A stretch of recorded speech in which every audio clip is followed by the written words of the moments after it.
और जयपुर से बड़ी खबर है, बेरोजगार युवा फिर प्रदर्शन करेंगे। वन रक्षक भर्ती पेपर लीक समेत अन्य मांगों को लेकर ये प्रदर्शन किया जाएगा। राजस्थान कर्मचारी चयन बोर्ड के दफ्तर पर प्रदर्शन होगा। राजस्थान बेरोजगार एकीकृत महासंघ के नेतृत्व में ये प्रदर्शन किया जाएगा। बड़ी खबर जयपुर से।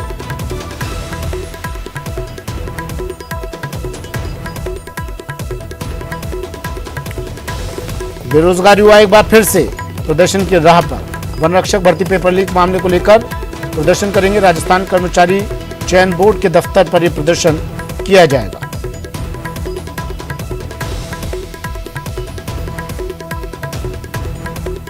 राजस्थान बेरोजगार एकीकृत महासंघ के नेतृत्व में यह प्रदर्शन होगा। बेरोजगार युवा एक बार फिर सड़कों पर उतरेंगे। पेपर लीक समेत अन्य मांगों को लेकर यह प्रदर्शन किया जाएगा। वन रक्षक भर्ती पेपर लीक समेत कई मांगों को लेकर ये प्रदर्शन। राजस्थान कर्मचारी चयन बोर्ड के दफ्तर पर बेरोजगार युवा बड़ी संख्या में पहुंचेंगे, प्रदर्शन करेंगे। राजस्थान बेरोजगार एकीकृत महासंघ के नेतृत्व में ये प्रदर्शन किया जाएगा। जयपुर से बड़ी खबर।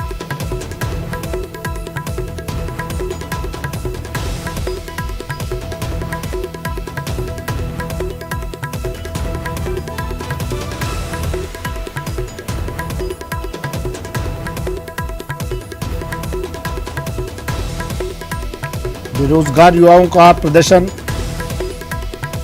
गुजरात से लौटे बेरोजगार, मुख्यमंत्री का आश्वासन मिलने के बाद, लेकिन अब फिर से प्रदर्शन की राह पर, आंदोलन की राह पर। वन रक्षक भर्ती पेपर लीक समेत कई मांगों को लेकर इनका आज प्रदर्शन होगा। राजस्थान कर्मचारी चयन बोर्ड के दफ्तर पर यह प्रदर्शन किया जाएगा। बड़ी संख्या में राजस्थान बेरोजगार एकीकृत महासंघ से जुड़े ये लोग यहां पहुंचेंगे। महासंघ के नेतृत्व में यह प्रदर्शन किया जाएगा। बेरोजगार आज बड़ी संख्या में राजस्थान कर्मचारी चयन बोर्ड के दफ्तर पर पहुंचेंगे और प्रदर्शन करेंगे।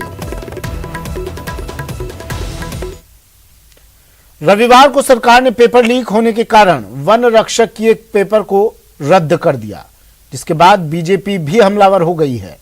बीजेपी के नेताओं ने सरकार पर आरोप लगाया है कि बिना राजनीतिक संरक्षण के लगातार परीक्षाओं के पेपर लीक नहीं हो सकते। झुंझुनू में बीजेपी के प्रदेश अध्यक्ष डॉक्टर सतीश पूनिया ने कहा कि सरकार वीक है, इसलिए पेपर लीक हो रहे हैं। प्रदेश की सरकार नौजवानों के साथ इतना बड़ा पाप कर रही है। इधर उपनेता प्रतिपक्ष राजेंद्र राठौड़ ने भी पेपर लीक मामले में सरकार को घेरा है। उन्होंने कहा कि केवल वन रक्षक भर्ती परीक्षा ही नहीं, बल्कि सरकार के दर्जनों परीक्षाओं के पेपर लीक हुए, नकल करवाई गई।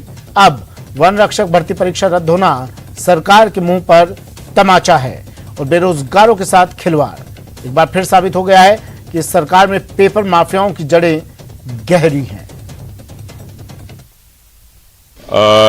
चीट तभी होती है, लीक तभी होती है जब सरकार वीक होती है। मुझे लगता है कि 4 साल में अशोक गहलोत की सरकार वीक है और इसलिए पेपर लीक है। और ये इतना बड़ा पाप हो गया कि गंगा में 100 डुबकियां लगाएंगे तो भी ये पाप धुल नहीं पाएंगे। मुझे लगता है कि अब पानी सर से ऊपर गुजर गया। मैं हमारे भारतीय जनता युवा मोर्चा को भी आह्वान करूंगा कि सरकार के इस लापरवाही के कारण जिन लाखों बेरोजगारों के अरमानों पर पानी फिरा है, उनके माँ बाप के दिल पे क्या गुजरी होगी जिन्होंने अपना पेट काटकर परिश्रम से कोचिंग करा के इस उम्मीद के साथ कि कहीं उनको सरकारी नौकरी मिलेगी। बहुत ही दुर्भाग्यपूर्ण है, क्योंकि पिछले 4 वर्षों की वानगी तो यही है। और जयपुर से बड़ी खबर है, जहां द्रव्यवती नदी में एक व्यक्ति गिर गया। मेट्रोमास अस्पताल के पीछे की घटना है। बताया जा रहा है व्यक्ति मानसिक रूप से विक्षिप्त था, जिसे अब बाहर निकालकर अस्पताल में भर्ती करवा दिया गया है। राहगीरों ने पुलिस को सूचना दी। मौके पर सिविल डिफेंस की टीम पहुंची, रेस्क्यू की टीम पहुंची। सिविल डिफेंस के जवानों ने इस युवक को बाहर निकाला और इसे अस्पताल पहुंचाया। शिप्रापत थाना इलाके का एक पूरा मामला।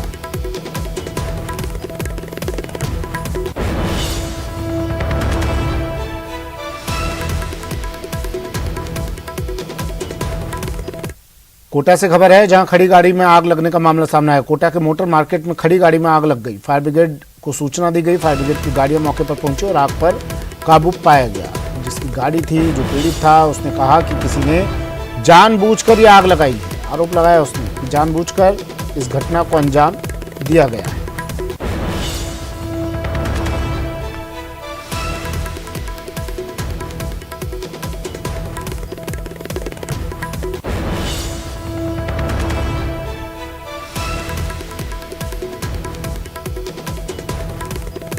कोटा से बड़ी खबर, खड़ी गाड़ी में लगी आग। और एक और बड़ी खबर आ रही है कोटा से, जहां इटावा में ट्रक ने 2 लोगों को रौंद डाला। ट्रक की टक्कर से बाइक सवार 2 लोगों की मौत। तेज रफ्तार का कहर फिर से कोटा में। कोटा से बड़ी खबर, इटावा में एक ट्रक ने, तेज रफ्तार ट्रक ने 2 लोगों को रौंद दिया। हादसे में बाइक सवार 2 लोगों की मौत।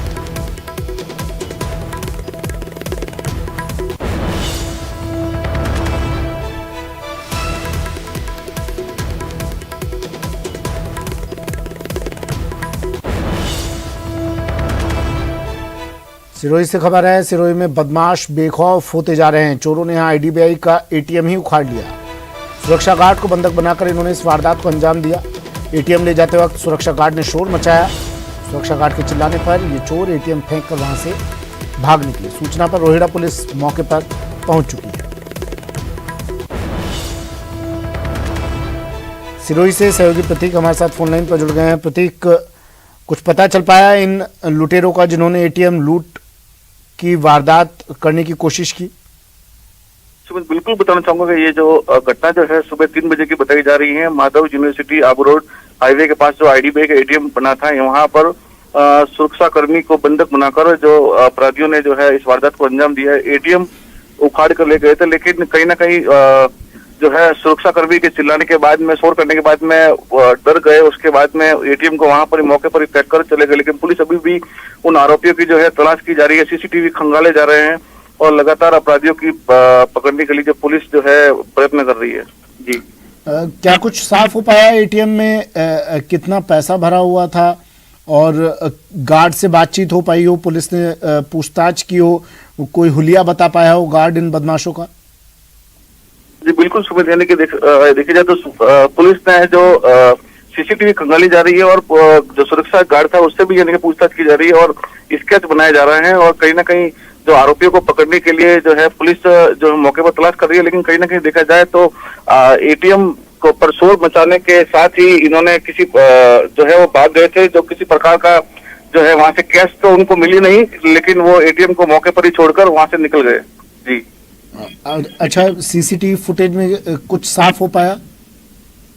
अभी तक पुलिस जो है सीसीटीवी जो है मीडिया को भी नहीं दिए गए हैं, और लेकिन सीसीटीवी के आधार पर जो है पुलिस इनकी जो है तफ्तीश की जा रही है। सुमित जी, चलिए शुक्रिया प्रतीक तमाम जानकारी के लिए। टोंक के दत्वास थाना इलाके में 1 नवंबर को कमल सिंह की बेरहमी से पिटाई हुई थी, जिसकी 9 नवंबर को इलाज के दौरान मौत हो गई थी। इस मामले का दत्वास पुलिस ने खुलासा कर दिया है। पुलिस ने हत्या के आरोप में 3 लोगों को गिरफ्तार किया है। पुलिस के मुताबिक अवैध संबंधों के शक में हत्या की गई। आरोपियों में से एक की पत्नी के साथ मृतक कमल सिंह का अवैध संबंध होने के शक में देर रात आरोपियों ने सोची समझी साजिश रची और उसे लाठी डंडों से पीट कर घायल कर दिया। और उसके बाद कमल सिंह के परिजनों को अज्ञात लोगों के हमला करने की सूचना दी, जिसके बाद 9 नवंबर को इलाज के दौरान कमल सिंह की मौत हो गई। मृतक के भाई ने केस दर्ज करवाया और जांच में पुलिस ने हत्या का खुलासा किया, जिसमें जान पहचान के 3 शख्स ही उसके हत्यारे निकले।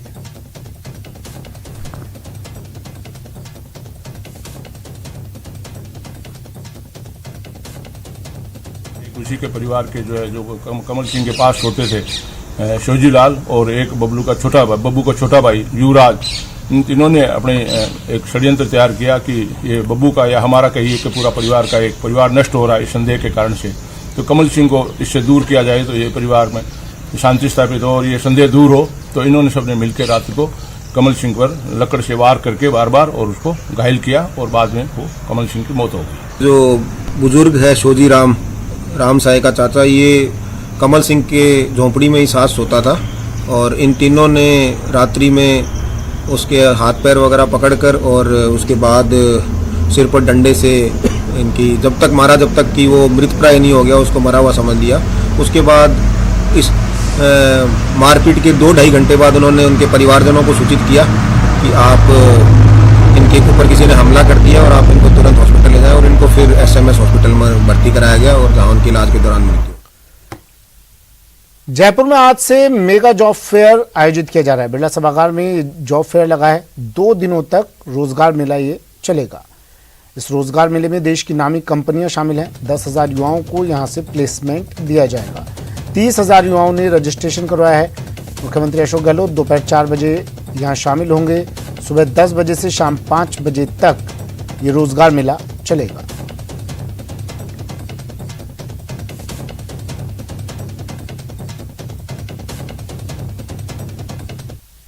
40,000 क्रॉस कर चुका है रजिस्ट्रेशन और 60 कंपनीज का अगेंस्ट में 57 कंपनीज पहुंच चुके हैं और मिनिमम 10,000 नौकरी का लिए हम सोचे थे, लेकिन 12 से 15,000 नौकरी तक प्लेसमेंट होगा यहाँ। और पूरा मतलब इसका व्यवस्था काफ़ी सुव्यवस्थित है और रेस्पॉन्स थोड़ा मतलब हम इतना ज़्यादा उम्मीद नहीं किए थे।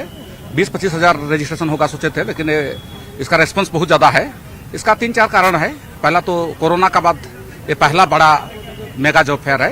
ये हम मेगा जॉब फेयर कर रहे हैं। पहले ये एक ही दिन करने का था, पर जो रजिस्ट्रेशन है अब हमारा 40,000 हो गया है, तो उसको बेरोजगारों की और युवाओं की सहूलियत को देखते हुए 2 दिन किया गया है। इसमें 10 सेक्टर इन्वॉल्व हैं, जिसमें 60 कंपनियां आई हैं और अब तक जो टर्नअप है वो 10,000 का अटेंडेंस हो चुका है। तो टोटल जो हमने बुलाया था उससे लगता है कि 90% जो है अटेंडेंस हुआ है। तो ये अच्छा रेस्पॉन्स है कि आपको जो अगला मौका है, नई जॉब जो है वो मिल सकेगी यहाँ। हाँ, मुझे डेफिनेटली जॉब मिल जाएगी। अच्छा, जिस तरह से बेरोजगारी है, काफी बड़ी तादाद में यहाँ पर भीड़ भी है, तो आपको लग रहा है कि यहाँ की जो व्यवस्थाएं हैं वो ठीक है? हाँ, गवर्नमेंट की व्यवस्थाएं सब काफी अच्छी है। राजसमंद की कांकरोली थाना पुलिस ने शादी पार्टी और समारोह में चोरी करने वाली अंतर्राज्यीय कड़िया गैंग का खुलासा करते हुए शातिर मां बेटे समेत 3 आरोपियों को गिरफ्तार किया, जिन्होंने देश भर में 18 से ज्यादा वारदातें करना कबूला है। पुलिस के मुताबिक कांकरोली थाना क्षेत्र के स्वास्तिक सिनेमा के पीछे गली नंबर 1 में 6 नवंबर को जन्मदिन की पार्टी में 36 ग्राम सोने की ज्वेलरी समेत 13,000 रुपए की नकदी से भरा बैग चोरी हो गया था। चोरी के आरोप में अंतर्राज्यीय गिरोह के मां बेटा सहित 3 आरोपियों को गिरफ्तार किया गया है। बड़ी खबर जयपुर से है। जयपुर में राजस्थान यूनिवर्सिटी में एबीवीपी का हल्ला बोल। लाइब्रेरी का ताला तोड़ उन्होंने उद्घाटन कर दिया। उद्घाटन के इंतजार में लाइब्रेरी बंद पड़ी थी। अब गुस्साए छात्र पहुंचे, ताला तोड़ा, उद्घाटन हो गया। एबीवीपी महासचिव अरविंद जाजड़ा समेत अन्य छात्रों ने ताला तोड़कर इस लाइब्रेरी का उद्घाटन कर दिया। उद्घाटन के इंतजार में थी लाइब्रेरी और आज इसका उद्घाटन हो गया। बड़ी खबर टीवी स्क्रीन पर। लवली वधवा मेरे सहयोगी हमारे साथ जुड़ गए हैं। किसी वीआईपी का इंतजार किया जा रहा होगा उद्घाटन के लिए। लवली जी, देखिए बिल्कुल इंतजार बहुत हुआ। अब इंतजार के बाद में अब इस लाइब्रेरी के नाम पर चुनाव में खूब राजनीति हुई और आज लाइब्रेरी के उद्घाटन पर भी राजनीति हो रही है। यहाँ का ताला तोड़ दिया गया है। जो यहाँ के महासचिव अरविंद जाजड़ा, उन्होंने अपने कार्यकर्ताओं के साथ में पहुंच करके यहाँ का जो ताला है उसे तोड़ दिया है और कुर्सियां जो यहाँ धूल खा रही थी उद्घाटन के इंतजार में, उन्हें बाहर निकाला गया है। आपको तस्वीरें दिखाते एक बार धूल खा रही उन कुर्सियों की, जिसके कमरे का जो है लाइब्रेरी का जो हस्त्र है, करोड़ों रुपए यहाँ पर खर्च किए गए, जो छात्रों से जो पैसा वसूला जाता है उसके। और ये देखिए यहाँ पर धूल खा रही है कुर्सियां जो है, जो छात्रों के इंतजार में कि छात्र इस पर बैठेंगे और भविष्य तैयार करेंगे अपना। लेकिन यहाँ पर आज इसका ताला तोड़ करके इसका विधिवत रूप से जो उद्घाटन है वो यहाँ पर कर दिया। अरविंद जाजड़ा हमारे साथ हैं। अरविंद, ऐसी क्या नौबत आ पड़ी कि आज अपने को ताला तोड़ करके लाइब्रेरी का उद्घाटन करना पड़ा? एक बार पहले भी एबीवीपी ने ताला तोड़ा था यहाँ पर। देखिए, हम जब छात्र संघ महासचिव बना था, हमारा सबसे पहले यही मांग थी कि लाइब्रेरी को सुचारू रूप से चालू की जाए और लाइब्रेरी के लिए हमेशा लड़ाई लड़ी है। लाइब्रेरी 24/7 चालू रहे, ये भी हमारी महत्वपूर्ण मांग है।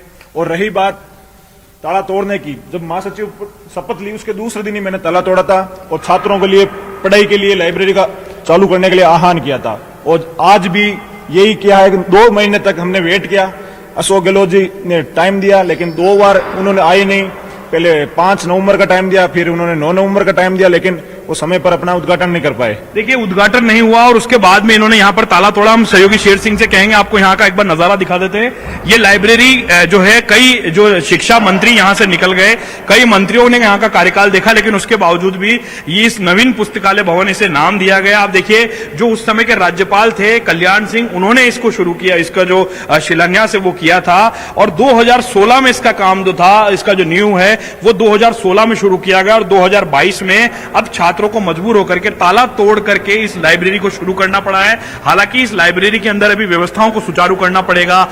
यहां पर टेबल कुर्सियों को लगाना होगा, किताबें लानी होगी, पुस्तकें लानी होगी, जो मेन चीजें वो लानी होगी, लेकिन उसके बावजूद यहां पर कुछ भी नहीं है। तो ऐसे में परेशान होकर के छात्रों ने इस लाइब्रेरी का ताला तोड़ा है। अब बड़ी बात यह है कि इसी लाइब्रेरी का उद्घाटन करने 1 बजे जो यहाँ के छात्र संघ अध्यक्ष है वो पहुंच रहे थे, मगर उससे ठीक पहले महासचिव एबीवीपी के जो कार्यकर्ताओं के साथ में यहाँ पर पहुंचते हैं बिल्कुल फिल्मी अंदाज में, और यहाँ पर इस ताले को जो है वो तोड़ दिया जाता है, नारियल लगाया जाता है, अगरबत्ती लगाई जाती है, विधिवत पूजा अर्चना का जो काम है वो करके और यहाँ पर लाइब्रेरी को शुरू करने की कोशिश की जाती है। लेकिन ये लाइब्रेरी अभी भी छात्रों के लिए पूरी तरह शुरू नहीं हुई है। ये देखिए आप, यहाँ पर ये अगरबत्ती लगाई गई है, यहाँ पर ये नारियल फोड़ा गया और इसका यहाँ पर ताला तोड़ करके इस ताले को, ये ताला जो कि इंतजार कर रहा था उद्घाटन का, इस ताले को तोड़ करके शुरू किया, जो है लाइब्रेरी को शुरू किया गया। लाइब्रेरी अब ये बताइए कि लाइब्रेरी का ताला टूटा है, लेकिन लाइब्रेरी के अंदर पुस्तकें नहीं है, टेबल कुर्सी नहीं है, कैसे काम आएगी, क्या काम आएगी लाइब्रेरी है? सर, राजस्थान विश्वविद्यालय के अंदर जिस प्रकार से प्रशासनिक सेवाओं को देखते मद्देनजर रखते हुए विश्वविद्यालय ने पुस्तकालय का जो शिलान्यास पूर्व में कर दिया था, आज उसके अंदर सुविधाएं सिर्फ कुर्सियों के अलावा ना टेबल है, ना ढंग से लाइटिंग सिस्टम भी पूरा व्यवस्थित नहीं है, कुर्सियां टूट चुकी है। उसके अलावा महत्वपूर्ण कार्य है कि सरकार अपने खुद के ठीक, शुक्रिया लवली तमाम जानकारी के लिए, तस्वीरें दिखाने के लिए। फिलहाल इतना ही, दीजिए इजाजत, नमस्कार।